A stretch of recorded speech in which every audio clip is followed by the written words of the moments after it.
తిరుపతి జిల్లా గూడూరు ఎంపీటీఓ కార్యాలయంలో ఎమ్మెల్యే పాసం సునీల్ కుమార్ ఆధ్వర్యంలో ప్రజా దర్బార్ కార్యక్రమం నిర్వహించారు. ఈ సందర్భంగా ఆయన నియోజకవర్గ విజన్ ప్లాన్ యూనిట్ ను ప్రారంభించారు. నియోజకవర్గ వ్యాప్తంగా పలు ప్రాంతాల నుండి సమస్యలపై వచ్చిన వారి వద్ద నుండి అర్జీలు స్వీకరించారు. అనంతరం మీడియాతో మాట్లాడుతూ, నేను అందరిలాంటి ఎమ్మెల్యేను కాదని, మీరు ఏది చేసినా చూస్తూ ఉంటానని అనుకోవద్దని అధికారులను హెచ్చరించారు. పార్టీలకు అతీతంగా సంక్షేమ పథకాలు పేద ప్రజలకు అందజేయాలని, ప్రభుత్వ కార్యాలయాలకు సమస్యలపై వచ్చే పేద ప్రజలను ఇబ్బంది పెడితే సహించనని తెలిపారు.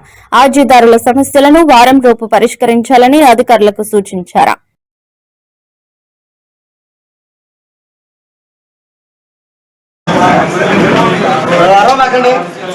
చెప్పండి, క్యాన్సిల్ చేసి వాళ్ళందరికీ లబ్ధిదారులు ఎవరైనా పర్లే, పేదవాడు పార్టీ కోసం లబ్ధిదారుడు, పేదవాడికి ఇల్లు కావాలంటే ఇచ్చేసేయండి. లబ్ధిదారుడు ఆ పార్టీ పార్టీ మాకు అవసరం లేదు. ఎవడు పేదవాడు ఉంటాడో వాడికి 12 అంకణాలు ఇవ్వాల్సిందే. ఈ సమస్య ఉండకూడదు. కాబట్టి దాంట్లో మాత్రం గట్టిగా తీసుకోండి డి గారు, లేకపోతే ఇబ్బందికరమైన పరిణామం అని చెప్పి కూడా మీకు తెలియదు. ఎందుకంటే ఇవన్నీ మీరు ఉన్న లోపాలు, ఈ వ్యవస్థలో ఉన్న లోపాలు, ఈ వ్యవస్థలో ఉన్న లోపాలని చెప్పడం నా ధర్మం. నేను అందరి ఎమ్మెల్యేలాగా నేను చేలు కట్టుకొని ఉండే పరిస్థితి నాకు కాదు.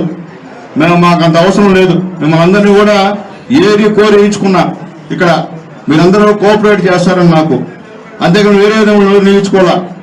కాబట్టి దయచేసి పేదవాడిని ఇబ్బంది కాకుండా చూసుకోండి. నాకు అంతే, నాకు మిగతా ఏం సంబంధం లే. పేదవాడు వచ్చినప్పుడు సమాధానం చెప్పండి, రైతులు వచ్చినప్పుడు నీళ్లు సఫిషియెంట్ గా మన తెలుగు గంగోళ్ళు ఇవ్వండి. అలాగే ఎండి ఆఫీస్కి వచ్చినప్పుడు వాళ్ళకి అర్థమయ్యేటట్టు చెప్పండి. అర్థం కావాలని చెప్పకుండా వాళ్ళని తిప్పిస్తే ఇబ్బందికరమైన పరిణామాలు. ఎందుకంటే నేను కూడా అందుబాటులో ఉంటాను మీకు. ఎందుకంటే నాకు ఒక పార్టీ ఆఫీస్ ఉంది అక్కడ, మళ్ళీ కూడా ఇక్కడ కార్యాలయం ఒకటి చంద్రబాబు గారి దైవంగా ఇది కార్యాలయం, మాకు సపరేట్ సిబ్బంది కూడా నాకు ఇచ్చారు. కాబట్టి ఇక్కడే కూర్చొని ఉంటా.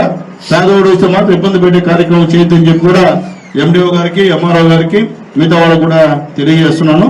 కాబట్టి ఇక్కడ ఉన్నటువంటి అధికారులందరూ కూడా మరొకసారి విజ్ఞప్తి చేస్తున్నా, వచ్చిన అర్జీల్ని మీకు వినయ్ పంపిస్తాడు.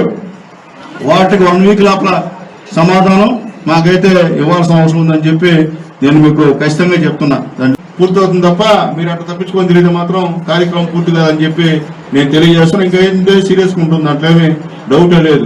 అట్లాగే హౌసింగ్ డిపార్ట్మెంట్ వాళ్ళు కూడా తెలియజేస్తున్నాను. హౌసింగ్ ఇప్పుడు ప్రతి దగ్గర కూడా వాళ్ళు మీ దగ్గర మీ ఏఈలో అందరూ కూడా సర్వేలు చేస్తున్నారు సార్. అవన్నీ చూసి